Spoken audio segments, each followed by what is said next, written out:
Hey everyone, this is Chris here. I'm going to make a video for you guys. I've had quite a few people ask if I foster my Gouldians out under society finches, and so I want to talk about fostering real quick. And you know, this is going to be a non-biased video. This is going to be strictly on my experience and what I've done with Gouldians and successes that I've had.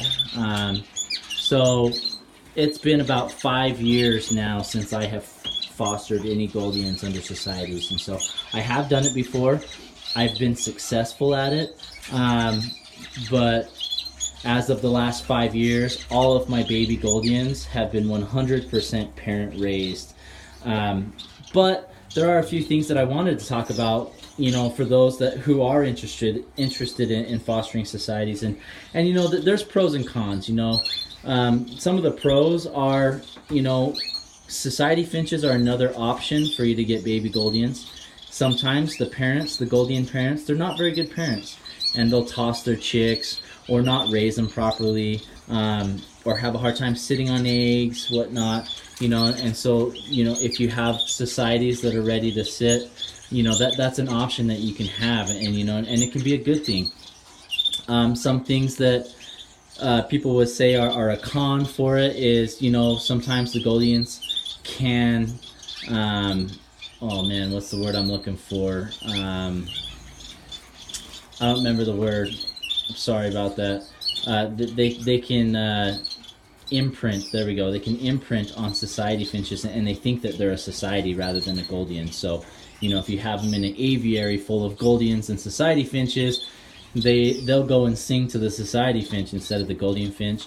You know, I never had that issue with any of my Gouldians that were fostered, and I have bred successfully Gouldians that were fostered, but I tried, really the week that they weaned, I tried to get them out of there and put them in with other Gouldian finches so they could hear them singing, and any of that stuff, you know. And so trying to think, some of the things that are a challenge when it comes to fostering is you have to, when your Gouldians are ready to breed and they start laying eggs, your society finches already have to be sitting on eggs, so that you can swap those eggs over into their nest. And sometimes that's a challenge. I got a few societies here that I'll show you that I'm breeding these guys. They're not set up for fostering, but you know, and that was probably the biggest challenge that I had, was being able to sync my society finches with my Gouldian finches. And you know, society finches, they're pretty easy to go to nest, and so it's not hard getting them to nest. It's just that timing, because if your society finches are not already sitting on eggs, very rarely, if you just throw eggs in there, will they sit on them.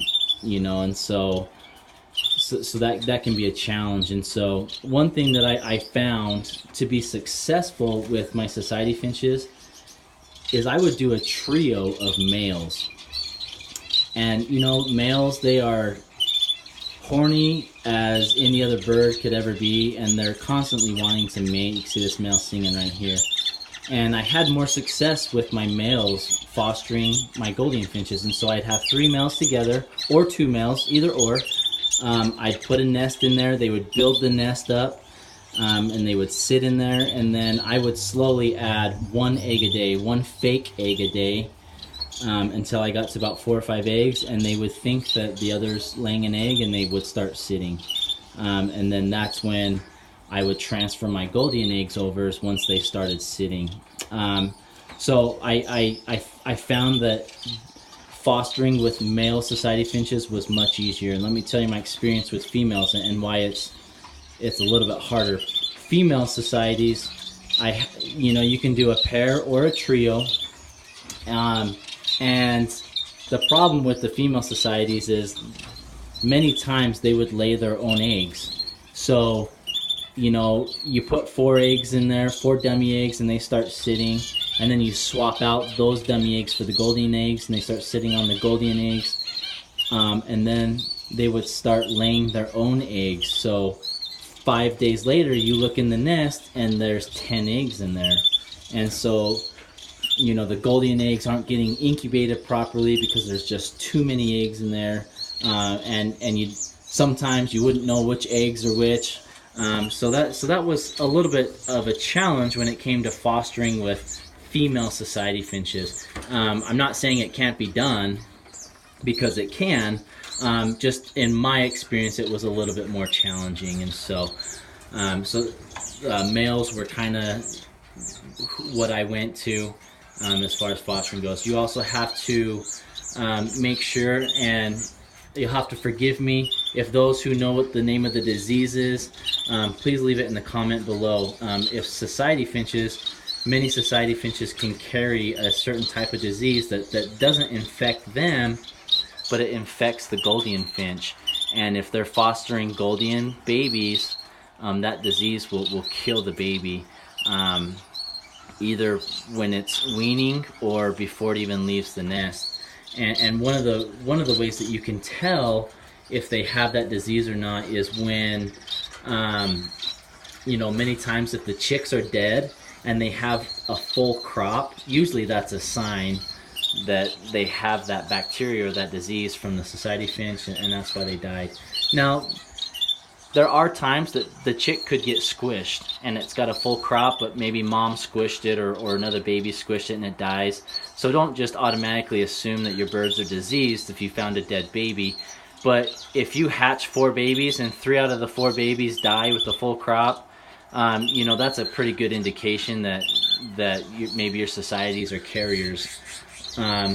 If your society finches raise Gouldian chicks without any issues and they raise them to their adulthood, they molt out, that's usually a good sign as well that they're not carriers of that disease and that you have clean society finches. And so, it's really important to make sure that you have those two, or you're aware of that when it comes to fostering Gouldian finches with societies. I'm trying to think other things with my experience. If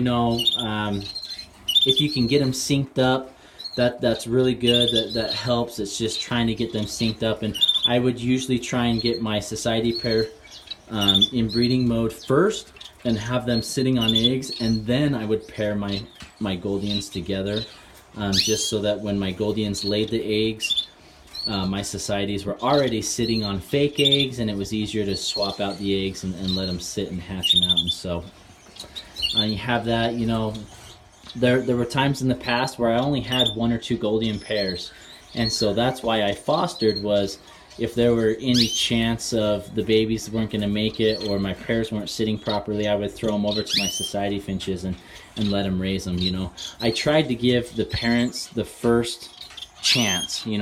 I'm a full believer of parent-raised chicks, but I also believe and understand that fostering can be a benefit and it can help, especially if you have a rare species like a waxbill or something like that are harder to raise the babies in captivity. A society finch might be the way to go to help get those babies raised, and then maybe those babies would raise their own chicks because they're captive bred.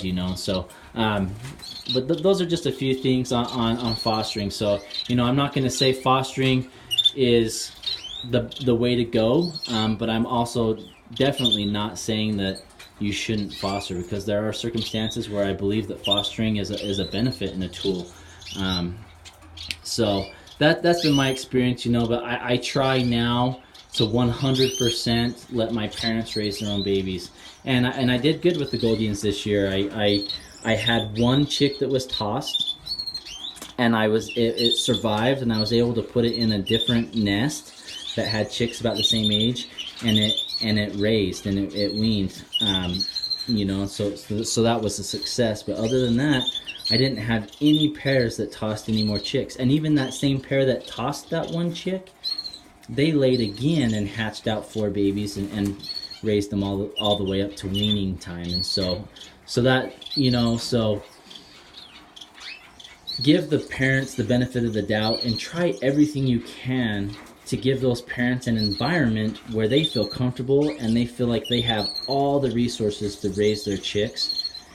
And then if that doesn't work and you provided all of that, then maybe you could use this societies as fostering parents or something like that, you know. So, you know, so those are my tips on fostering and kind of the methods that I took to be able to foster, and I was successful in it, and there were times that I was not successful in it, and I couldn't sync my pairs up at the same time, and it just didn't work out. But so if you guys have any more comments, or if you want me to elaborate or be more specific in certain points or areas, please let me know. I'd be more than happy to. Thanks, guys.